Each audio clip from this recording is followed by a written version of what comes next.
Bom, pessoal, hoje vamos rever um pouquinho sobre distribuição eletrônica e níveis de energia. A gente vai ver um pouquinho sobre as camadas eletrônicas, sobre regra do octeto, sobre as ligações, a ligação iônica, a ligação covalente, ligação metálica. A gente vai ver os polos, as moléculas. A gente vai ver um pouquinho dos átomos, a distribuição eletrônica, como já falei. E vai ver um pouquinho sobre cada coisa. Bom, para a gente falar um pouco sobre distribuição eletrônica, a gente tem que se lembrar desse modelo atômico de Rutherford-Bohr. Por quê? Porque o modelo atômico de Rutherford-Bohr é o modelo que demonstra que os elétrons eles estão em camadas diferentes. Então, o modelo atômico de Rutherford acrescido de Bohr mostra que o átomo possui um núcleo que a gente sabe que o núcleo onde fica os prótons e os nêutrons, né? Além de uma eletrosfera formada por várias camadas eletrônicas, com valores de energias específicos para cada tipo de átomo. E aí é que a gente vai estudar. Onde é que fica elétron, fica em qual camada? De acordo com os elementos químicos. É isso que a gente vai ver. Bom, para os elementos conhecidos atualmente, existem no máximo 7 camadas, que são representadas respectivamente de dentro para fora. Em ordem alfabética, Q, L, M, até a letra Q, tá certo? Então a gente vai ver um pouquinho sobre a distribuição eletrônica. Número quântico é aquele que indica o nível de energia do elétron no átomo. Entre os átomos conhecidos em seus estados fundamentais, N varia de 1 até 7. Então aqui, pessoal, a gente tem os níveis de energia, que vai de 1 até 7, como a gente já falou, a camada K até a camada Q e o número máximo de elétrons. Então na camada K, né, só suporta até 2 elétrons, na L até 8 elétrons, na M até 18 elétrons, na N 32, P 18 e Q 8. Tá bom? Os níveis de energia são formados por subdivisões. Chamamos de subníveis aquele que indica a energia do elétron no subnível. Entre os átomos conhecidos em seus estados fundamentais, um varia de 0 a 3, e esses são representados pela letra S, P, D e F. E é aí que a gente vai começar a distribuição eletrônica por subnível. Olha aí, ó. Esses são os 4 subníveis: o S, o P, o D e o F. O número quântico, que vai de 0 até 3, e o máximo de elétrons em que cada subnível suporta. Olha aqui, para ficar mais fácil, né? Nós temos aqui um pouquinho, ó, da distribuição eletrônica, e a gente vai ver quem criou ele. Quem criou ele foi o nosso amigo Paulinho. Quem fez Paulinho? Paulinho ele foi um cientista americano que apresentou essa teoria, que é até agora mais aceita para distribuição eletrônica. Então precisava assim de uma teoria que explicasse por que os elétrons eles distribuíam ao redor dos átomos. Como é que eles se distribuíam, né? A gente sabe que existiam várias camadas, mas será que os elétrons eles ficavam em camadas aleatórias ou eles seguiam alguma ordem específica? Bom, então aconteceu que Linus Pauling desenvolveu essa teoria, que é mais aceita até hoje, da distribuição eletrônica sobre os subníveis. Os elétrons se distribuem segundo o nível de energia de cada subnível, numa sequência crescente que ocupa primeiro os subníveis de menor energia por último de maior. Então nós temos aqui, ó, começa por 1s2, depois volta para cá e começa no 2s2, depois volta e vai 2p6, 3s2 e vai fazendo essa sequência de setas. Para a gente entender melhor, a gente precisa de um exemplo no diagrama de Paulinho, né? Então, esse daqui, ó, é um exemplo. Dependendo do número, a gente vai conseguir identificar. Por exemplo, aqui, ó, Ne, que acho que deve ser níquel, né? Tem 28 de número atômico. Então o que a gente vai fazer? A gente vai fazer a distribuição eletrônica, tá certo? Começando pelo 1s2. A gente vai contando 1s2, ó, 2s2, 2p6, 3s2. Mas como é que é isso? Porque S2, P6, D10 é o que a gente já tinha visto lá atrás, ó. Que o máximo de elétrons que cada camada consegue suportar é isso daqui. Então olha aqui, ó, para você se lembrar, não se esqueça disso aqui, ó, 100 sem pão dá fome. Porque aí vai ser uma forma de você lembrar na hora de você fazer a sua prova, seu teste, vestibular, no Enem. É uma forma de você lembrar na hora de fazer isso aqui. Aí a gente vai contando, vai fazendo aquela ordem de Paulinho. E aí quando acabar vai ser no número 28, ó. 1, 2, 4, 10, 12, 18, 20, 28. Ah, Davidson, mas eu me lembro que a camada D, subnível D, ele vai até 10. Sim, mas aqui o níquel só tem 28 de número atômico. Então pode se reduzir. O que não pode é ultrapassar, mas reduzir, beleza. Então 3D8 vai ser o subnível de maior energia. Olha aqui, ó, expoente maior, 8 é maior do que todos esses subníveis aqui. Então vai ser o subnível de maior energia, tá certo? Isso é pela ordem crescente de energia, é assim. Aí pelas ordens de camadas eletrônicas dá pra gente perceber. O número 1 é o K. O número 2 é o L, o número 3 é o M e aqui o 4 é o N. E aí, qual vai ser a última camada? Aí vai ser diferente, entendeu? Aqui, ó, foi pela ordem crescente de energia. Mas se a gente for agrupar em ordem de camada eletrônica, a gente vai ver que o número 4 é a camada que está mais distante, é a última camada. Então o 4s2 vai ser chamado de camada de valência, entendeu?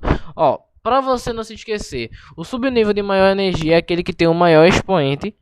No caso era o 3d8, né? A letra D. E a última camada da camada de valência é aquela que tem o maior número, tá certo? Então vai ser a maior camada de valência. É uma das formas de a gente conseguir perceber melhor qual vai ser cada subnível e cada camada, tá certo? Então existem essas duas ordens, a ordem de subnível e a ordem de camada. Olha aqui, ó. Vamos fazer agora a configuração eletrônica do cálcio. O cálcio é 20, beleza? Então a gente começa fazendo essa setinha aqui, ó. 1S. S suporta quanto? 2. Aí volta pra cá. 2S. 2. Aí volta pra cá. 2P. 6. P suporta 6. Vai pra cá. 3S. 2. Aí vai fazendo. Vai fazendo. 2, 4. 2, 4. 10. 12. 18. 20. Pronto. Tá feito configuração eletrônica do cálcio. Ah, Deus, mas aí qual vai ser o subnível de maior energia? Vai ser, ó, esse daqui, ó. O expoente está elevado a 6. E qual vai ser a camada de valência? Vai ser esse daqui, ó, o 4. O 4s2, tá certo? Vamos passar. Agora a gente vai fazer a configuração eletrônica do níquel. A gente já tinha feito, né? Que vai ser 3d8, né? Ele tinha feito já isso aqui. E agora a configuração eletrônica do urânio. Veja só, a dificuldade vai ser maior agora. Olha só, vamos ver. 1s2, 2s2, 2p6, 3s2, 3p6, 4s2, 3d10, D equivale até 10, 4p6, 5s2, 4d10, 5p6, 6s2, 4F, F equivale até quanto? 14. A gente vai fazendo até dar 92. Aí a pessoa vai contando. Aí, qual vai ser o subnível com maior energia? Vai ser, ó, o 4F14, tá vendo? É o subnível de maior energia. E qual vai ser a camada de valência? A camada de valência vai ser 7S2, que é a camada que está mais distante, tá ok? Vamos prosseguir. Bom, pessoal, é que a gente entra já na parte de distribuição eletrônica, ó, que acaba perdendo um elétron, como a gente já viu, né? Nos cátions e nos ânions, né? Nos cátions a gente vai ver isso aí, que quando tiver positivo, quando tiver um maisinho, é porque perdeu um elétron, e quando tiver um sinal de subtração é porque ganhou um elétron. Porque se tá positivo é porque perdeu um elétron, porque o elétron é negativo, então vai ter mais prótons do que elétrons. E se tá negativo é porque ganhou elétrons, já que o elétron é negativo, tá certo? Então, e tudo isso aí. Isso aqui é um cátion, tá certo? Íon positivo, cátion. Aqui o número de prótons vai ser maior que o número de elétrons, aí vai ser o cátion, que vai ser o íon positivo, tá certo? Aí a gente vê aqui, ó, O sódio, por exemplo, né? É um S2, 2S2, 2P6, 3S1, tá vendo? Essa vai ser a nossa camada de valência. E aqui, ó, vai ser o estado iônico. Eu não entendi muito bem como é que isso vai acontecer. Olha só, o Na, que é o sódio, não está positivo. Então quer dizer que ele perde um elétron. E a gente tem que tirar o elétron da última camada, tá certo? Então se aqui tem um e ele perde um, a gente não vai precisar mais dessa camada. Então traça um X aqui. Vai ficar aqui, ó.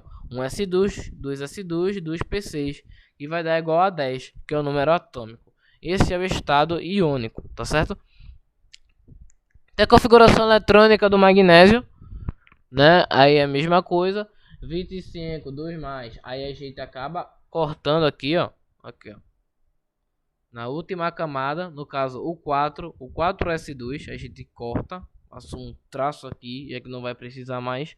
Já que, como tá 2 mais, ele vai perder 2 elétrons, né? Aí a gente também tem a configuração eletrônica de outro elemento. Aqui, ó, o 5S2 é a última camada, a camada de valência. 5S2, e como aqui perde 2, não vai precisar mais dessa camada, tá certo? E aqui agora a gente tem a configuração eletrônica dos ânions. Os ânions já vai ser totalmente o contrário, vai estar negativo, e aí isso significa que ele ganhou elétrons, tá certo? Então aí, ó, colocar os elétrons no subnível incompleto. Então vamos lá, vamos fazer o do oxigênio. Número atômico é igual a 8. 1S2, 2S2, 2P4. Opa, tem o 2P4 aqui e ele tá, ó, ele tá incompleto, porque vai até 8. Mas se ele é 2 menos, quer dizer que ele ganhou 2 elétrons.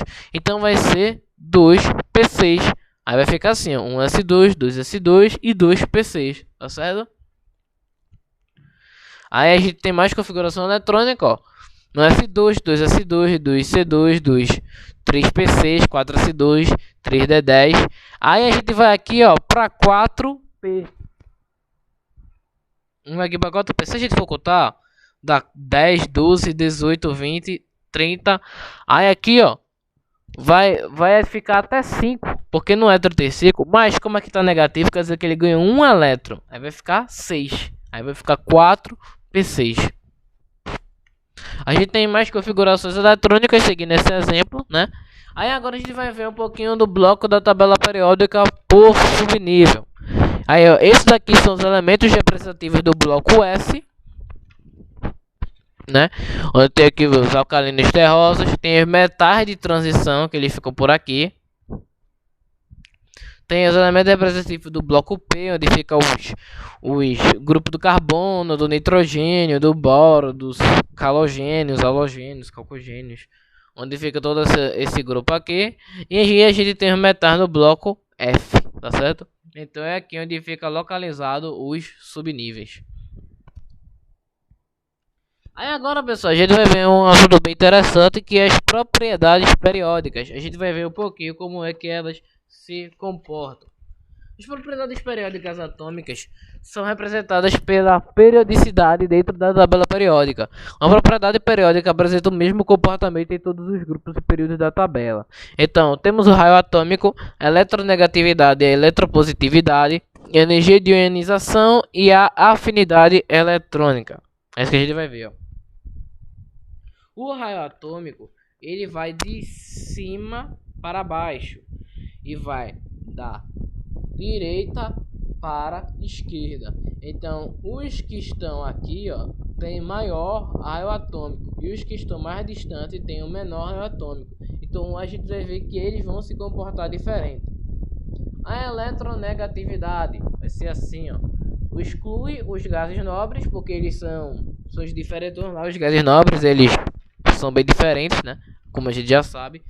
Então vai de baixo para cima e da esquerda para a direita. Então os que estão aqui em cima, ó, vão ser bem mais eletronegativos do que os que estão mais distantes, como os daqui de baixo, tá certo? A gente também tem a energia de ionização, seguindo a mesma lógica da eletronegatividade. de baixo para cima e da esquerda para a direita. Também tem a afinidade eletrônica, que segue também a mesma lógica da eletronegatividade da energia de ionização. Eletronegatividade e afinidade eletrônica, ó, são iguais, tá certo? Energia de ionização, a diferença é que ela não exclui os gases nobres. Aí aqui um pouco sobre interações elétricas. Segundo o modelo atômico de Rutherford, o átomo tem um núcleo positivo e muito denso que se mantém unido. Isso a gente já sabe, né? Isso aí é coisas básicas das teorias, né? Que a gente já estudou. Por outro lado, os elétrons eles são partículas com carga negativa que têm grande mobilidade, podendo se movimentar entre os átomos e formar ligações químicas. Aí é só a gente passar aqui, ó. Vamos ver um pouquinho. Charles Duhigg, ele foi um cientista renomado e ele criou aquela famosa frase de que de que eles se atraem mutuamente com a mesma intensidade. Aí a gente tem aquela famosa frase de que sinais opostos se atraem, tá certo? Porque cargas elétricas de sinais opostos se atraem. A gente vê, ó, que o negativo com o positivo eles se atraem. Já o positivo com o positivo se repele. O negativo com o negativo se repele. Tá vendo? Essa atração aí a gente vê que não depende de massa dos corpos. Não tem a ver com isso. Mas por causa das cargas elétricas. Se a carga for positiva e a carga for negativa, tem mais chance deles se atrair. Se as duas cargas foram iguais, aí eles têm mais chance de se repelir. Tá certo? E mesmo que a massa dos prótons seja 1800 vezes maior que a massa dos elétrons, se atraem mutuamente com a mesma intensidade. É incrível. Tá certo? E aí temos um exercício, né, sobre isso. Depois vocês podem fazer. Pausa aí o vídeo. Aí aqui o gabarito, letra B e a letra A. Aqui, ó, letra D. Isso é outro exercício. Mas aqui a gente tá focando mais no assunto.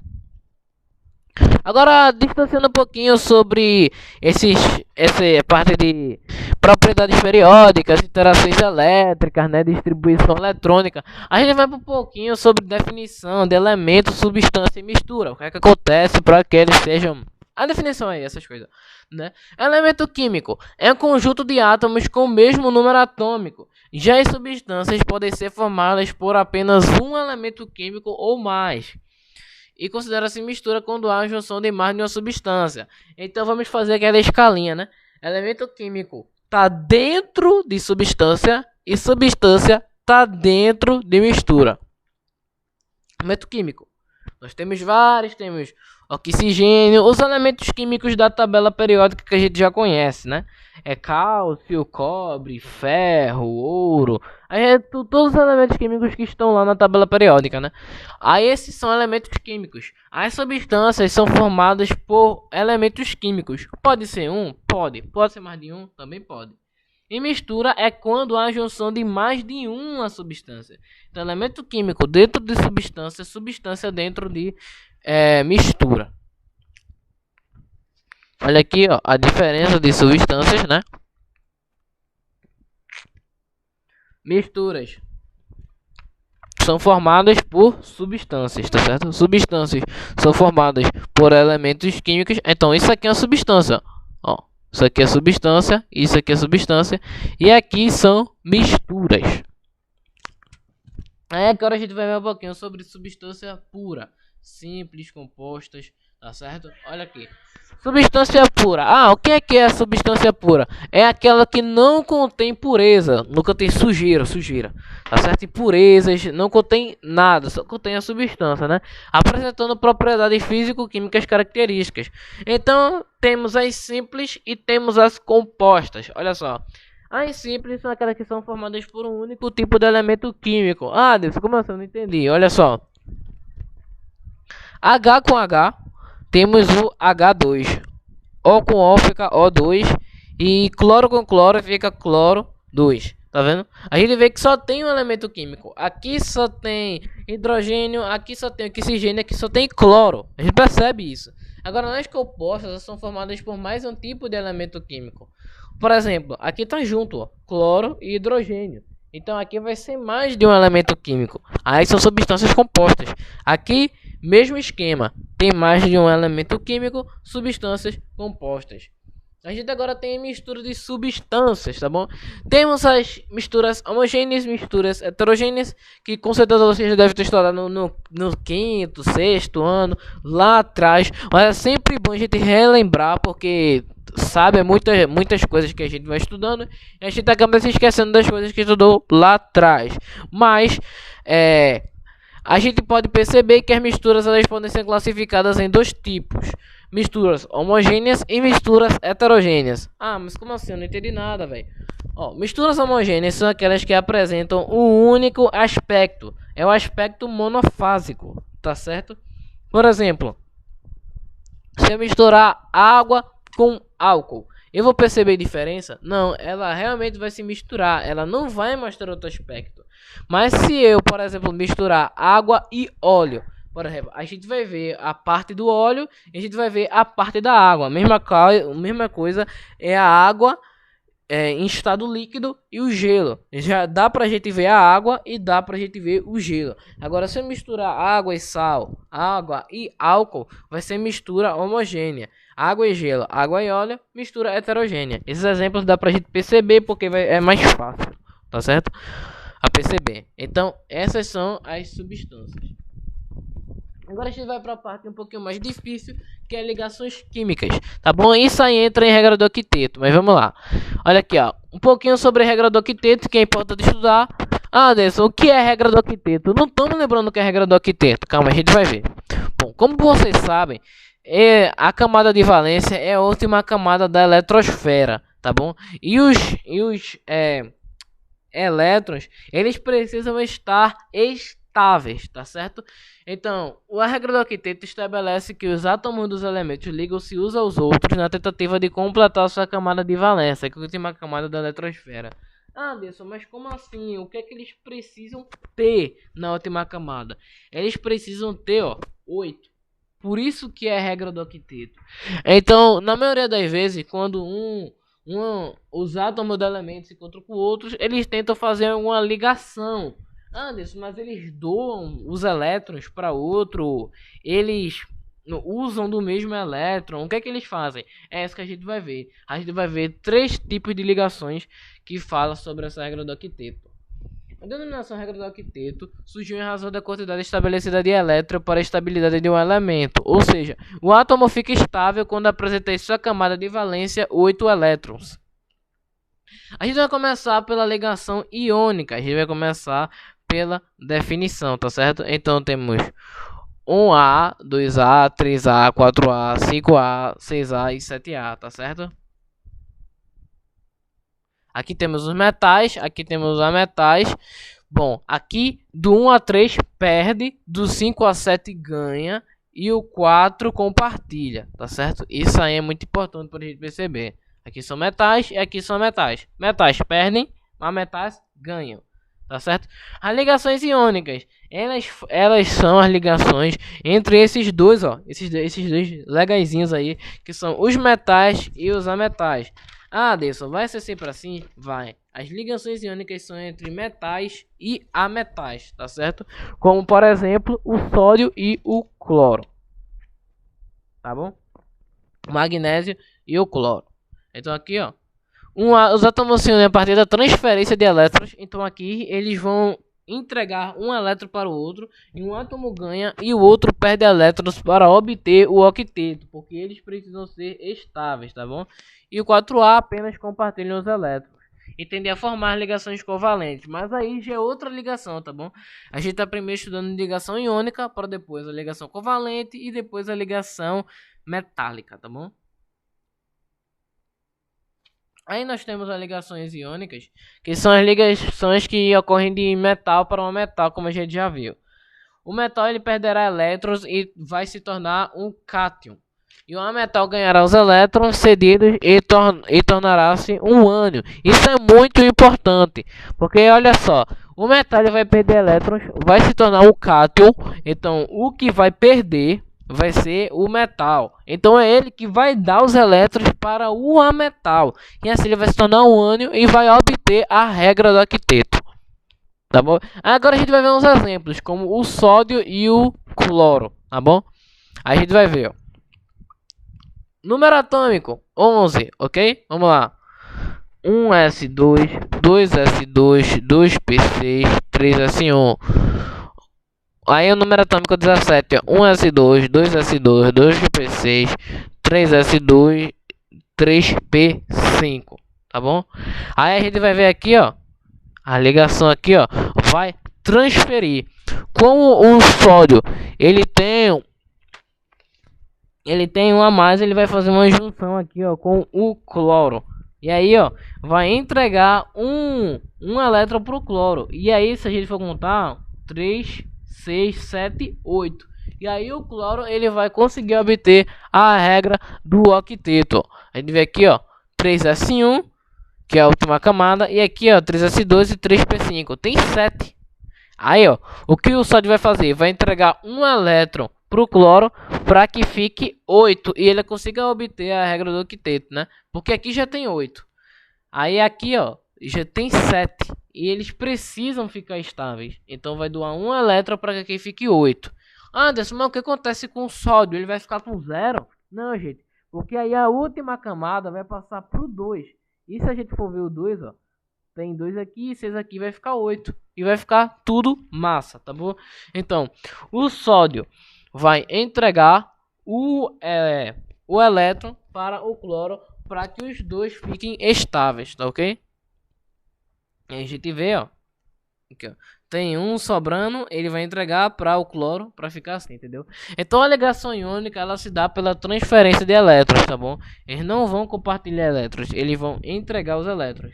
A ligação iônica também chamada de eletrovalente ou heteropolar, né? Isso aí são curiosidades. Nas ligações iônicas as substâncias são neutras, pois as cargas elas se anulam entre si, tá bom? Aí temos o magnésio, que tá com 2A, e temos o cloro, e tá com 7A. Então o que vai acontecer? Vai doar aqui, ó. Vai doar o que tá sobrando pro cloro e vai doar o que tá sobrando aqui, ó, pro outro cloro, para que aí fique 8A. Aí como ele vai perder esses dois, a última camada vai ser a outra que já tá preenchida com o 8, tá bom? Aí a gente vai ver, ó, que ele vai fazer a transferência de elétrons. Aí o magnésio vai passar a ficar negativo, mas ele vai ficar com a camada estável. E o cloro vai ficar com a camada estável. Então, os elementos químicos, os átomos, eles fazem isso para que eles fiquem estáveis entre si. Então é muito melhor eles perderem ou ganharem elétrons do que não ficarem estáveis, entendeu? Eles precisam disso para ficar estáveis. Tá bom? Isso é um assunto bem importante mesmo, né? A gente vê aqui, ó, que é eletricamente neutro, tá bom? Aqui, ó, magnésio e o cloro vai ficar 2, tá certo? Porque aí, ó, magnésio perde 2 e o cloro fica com 2. Vamos passando aqui. Aí a fórmula geral de um composto iônico. Átomos neutros perdem elétrons e os ametais ganham elétrons. Aí temos aqui, ó, Y-. Aí temos um cátion e aqui temos um ânion, que é basicamente o que acontece. Um acaba entregando elétrons, ele fica positivo, porque ele fica com menos elétrons, e o outro, ele vai ganhar elétrons, ele vai ficar negativo. Mesmo assim, eles conseguem ficar estável, tá certo?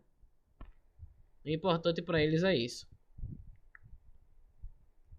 Aqui o X, ó, será um índice do ânion. E aqui será um índice do cátion. Então, o que ele vai perder elétron vai ser esse índice aqui. E o que vai ganhar elétron vai ser um índice do cátion, tá bom? Ganha elétron, índice do cátion. Perde elétron, índice do ânion, tá bom? A quantidade de elétron que ele vai entregar vai ser a quantidade que vai ficar aqui, ó, do ladinho do ânion, um índice no caso. E essa é a fórmula iônica, representa a menor proporção no retículo cristalino. E as substâncias iônicas não são moléculas, tá bom? São agregados iônicos, só para lembrar. E agora a gente vai ver um pouquinho da nomenclatura de compostos iônicos. Para representar a fórmula do composto iônico, inicialmente escrevemos o cátion e depois o ânion, tá bom? E para nomear os compostos iônicos, procedemos de forma inversa. Nome do ânion mais di mais nome do cátion.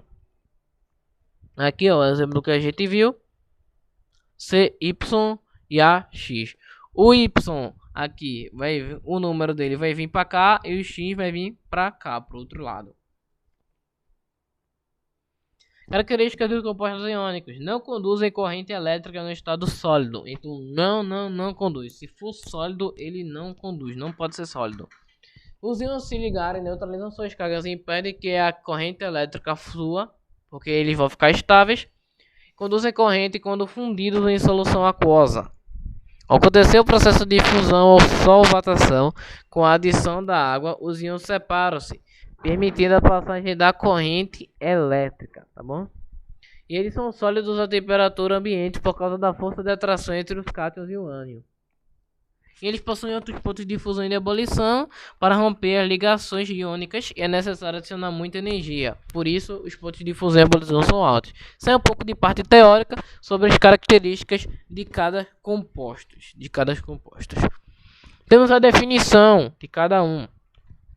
O par eletrônico compartilhado é formado por um elétron de cada átomo ligante. Então aqui temos o cloro. Aí a gente vai ver aqui, ó. Temos a fórmula de Lewis.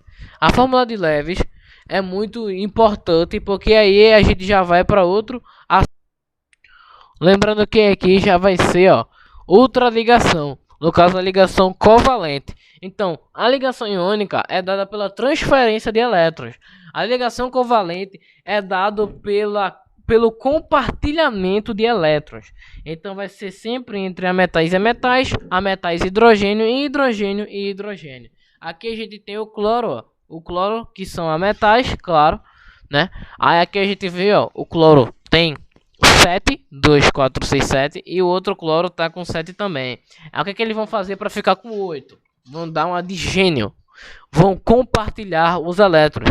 E assim, ó, com um compartilhando e o outro compartilhando, eles vão ficar com 8. 2, 4, 6, 8. 2, 4, 6, 8. Tá certo? E aí, cloro 2 ou cloro menos cloro, que é a molécula ou estrutural. E aí a gente tem a ligação covalente, que é simples, tá bom? Sim, a gente ainda vai dentro da ligação covalente, ainda tem subdivisão. Nessa ligação, os átomos dividem um elétron de cada elemento, buscando a estabilidade de ambos, tá certo? Como a gente já mostrou, ó. Aqui, ó, 2, 4, 6, 7, que é o do ocifluor. E aqui o outro flúor também tem 7. Então eles vão compartilhar para que fiquem 8. Essa é a ligação covalente simples. Agora a gente tem a ligação covalente coordenada ou dativa. Essa daí é um pouquinho mais difícil, mas não é tão diferente para a pessoa aprender. Olha só, é porque a diferença que aí vai ser entre vários átomos, tá certo? Aqui, ó. Esse átomo aqui, ó, 2, 4, 6. Tá faltando 2. Então ele vai compartilhar com esse daqui, ó. Tá com 2, ele vai ficar 8 nesse daqui.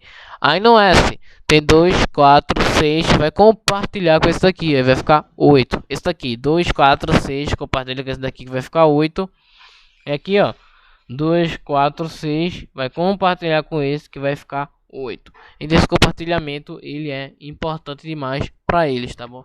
Aí a gente viu ligação covalente coordenada, ligação covalente simples. A gente vai ver a ligação covalente dupla. Ah, Deus, a ligação covalente dupla é tudo vezes dobro, é tudo ao contrário, ou é bem mais difícil? Não.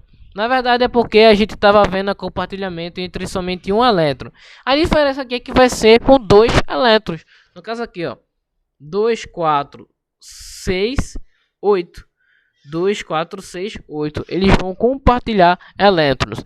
Então, os átomos dividem 2 elétrons de cada elemento, buscando a estabilidade de ambos, de acordo com a regra do octeto. O dióxido de carbono possui 2 ligações duplas, e cada oxigênio compartilha 2 elétrons com um átomo de carbono.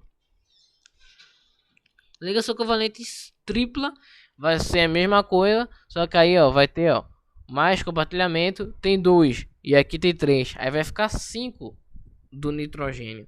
Mas com os 3 aqui vai ficar 8. Mesma coisa do outro nitrogênio. Vai ser esse compartilhamento de elétrons, só que eles vão se dividir em 3. Tá bom? Aí um pouquinho do resumo, ó, das ligações. A ligação covalente é justamente isso. Transferência de elétrons. Se lembra? Não. É ligação iônica, que é transferência de elétrons. Covalente é compartilhamento. Iônica é transferência. Covalente, compartilhamento. Um pouquinho de característica.